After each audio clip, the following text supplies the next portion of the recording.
when I was 6 months old. We're in some little town, small hotel, and I fell down a full flight of stairs at to the bottom. They come running up.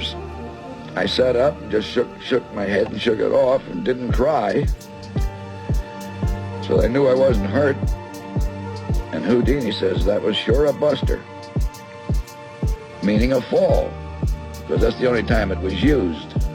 It meant a bronco buster or a fall. It was never used as a name. My father said, well, that would be a good name for him. It don't sound bad. Now, I was born with the Keaton Houdini Medicine Show Company on a one-night stand in Kansas.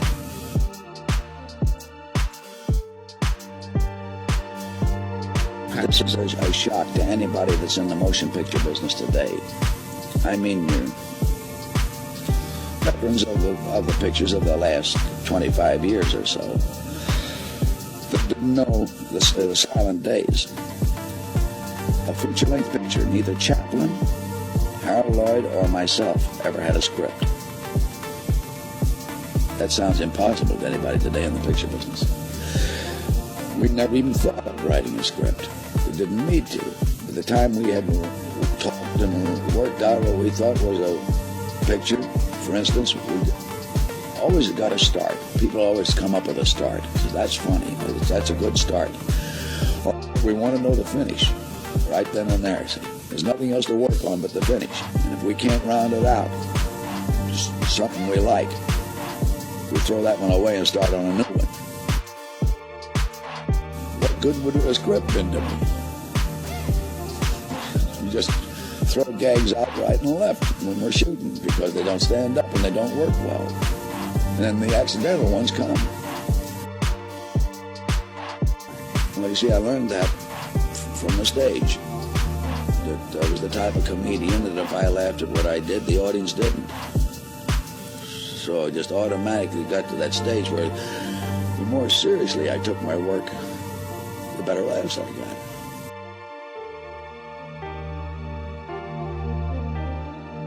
Well, my old man was an eccentric comic, and as soon as I could take care of myself at all on my feet, he had slap shoes on me and big baggy pants, and then just started doing gags with me, and especially kicking me clean across the stage or taking me by the back of the neck and throwing me. And as I grew used to doing it and knew how to do it, the throws become longer. By the time I got up to around 7 and 8 years old, we were called the roughest actors ever in the history of the stage.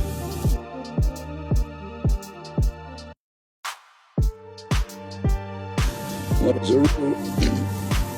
About 50% you have in your mind before you start the picture, and the rest you develop as you're making it.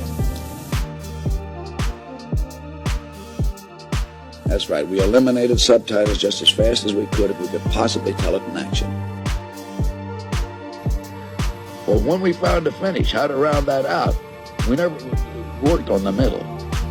We always figured the middle would take care of itself. Well, I had a similar hat on the stage before I went into pictures. I went into pictures when I was 21 years old. That's in the spring of 1917.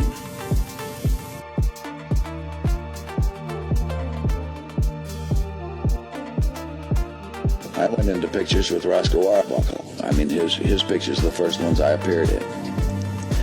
And I'd only been with him a short time, and he says, here's something you want to bear in mind, that the average mind of the motion picture audience is 12 years old. It's a 12-year-old mind. Sure entertaining.